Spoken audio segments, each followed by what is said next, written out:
I've been researching for something else I'm working on is so I don't know if you're familiar with Antonio Damasio's work, Hmm. Descartes error. And so Hmm.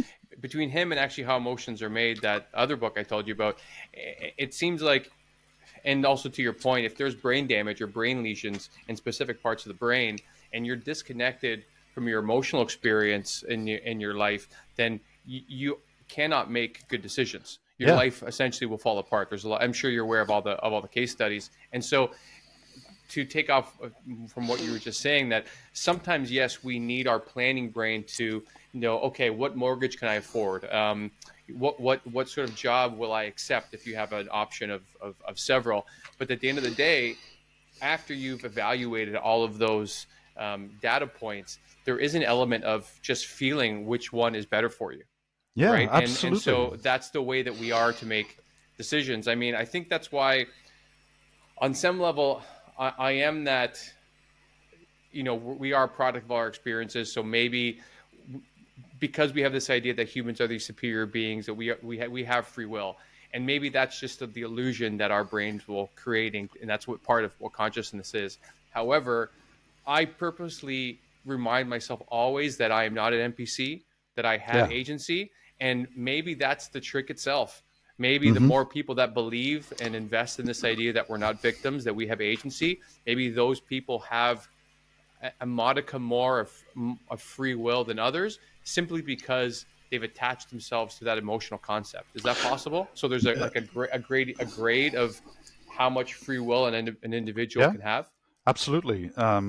So first of all, on emotions, it's this interesting, slightly weird thing where we think of decision making like where the rational, logical, abstracted decision making is like the highest, best kind of decision making we can do, and Right. many people think, well, that's free will, right? If I'm just being driven by my emotions, then I'm not in charge. I'm being pushed around This by is the biggest states lie of the last within me. 150 years. Yeah, I mean, as you just said, if we didn't have emotional states and triggers and information, we couldn't make decisions, right? So the Right. the, the decision making um, space that we have to navigate is so huge that we couldn't actually just rationally work through an algorithm that sort of computes everything. What we Right. have to do is weight things up with various heuristics, and according to our current motivations and our moods and our states and our attitudes and goals and so on. Right,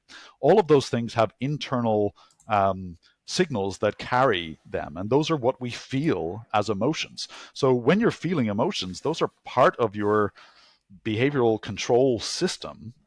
That's information that you're using to make a decision, right? So how you feel about something is absolutely part of the decision making process.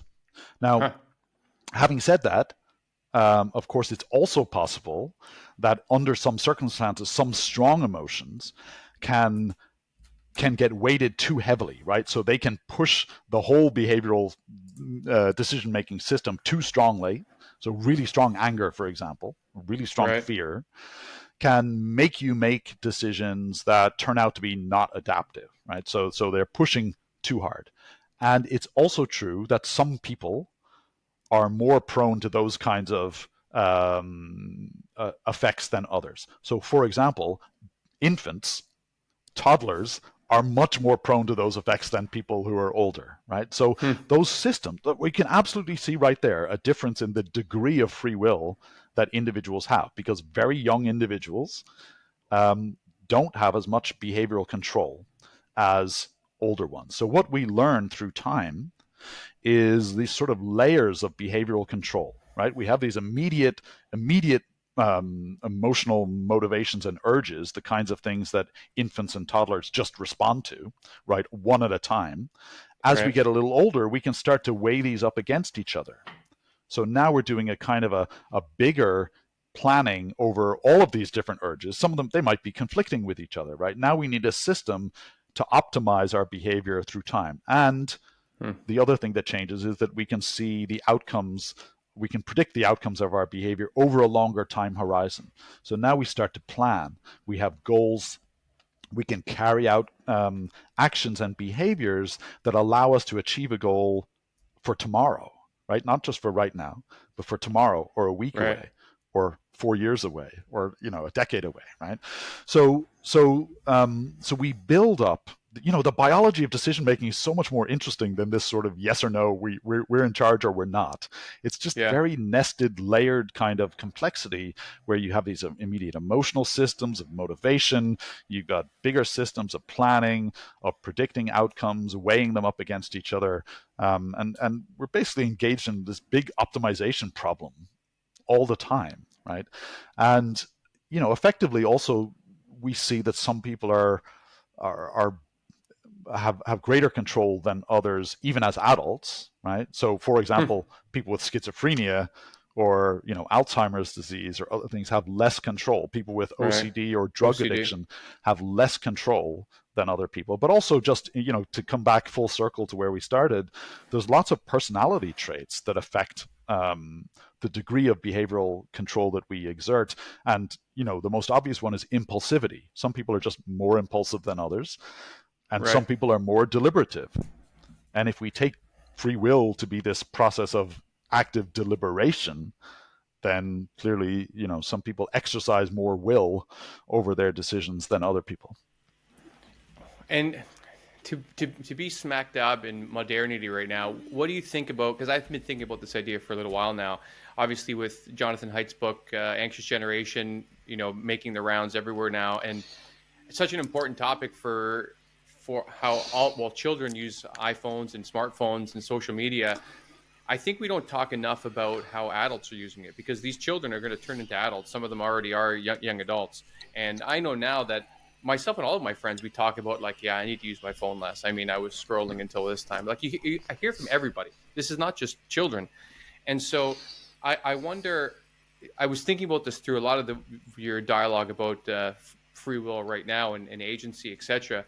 And I wonder, if would you say that using social media and using your phone too often maybe can, if free will is on a spectrum, it robs us of some of our free will? Because distraction is a real thing, and I'm starting to look at it that, like, the more I'm on my phone, the more I'm tethered to this device, Mm-hmm.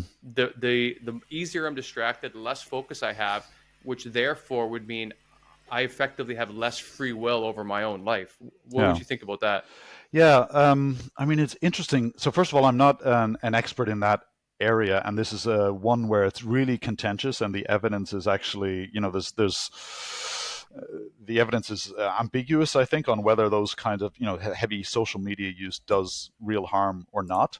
I guess Okay. what I would say in my own sense, though, and just in relation to the what you're talking about there, if we think about the degree of autonomy that we have and the sort of amount of proactive agency that we exert on the world through Hmm. time, you could say that someone who's more proactively driving their own agenda, as opposed to reacting moment to moment to these sort of emotional triggers that come up in their Snapchat feed or Sure. Twitter or TikTok. whatever it is, right? TikTok, whatever it is. Um, it's a question of how we want to spend our time and what we think is productive. And I think you can think about that just in those terms, right? Like, how should I spend my time? Is this a useful thing to do?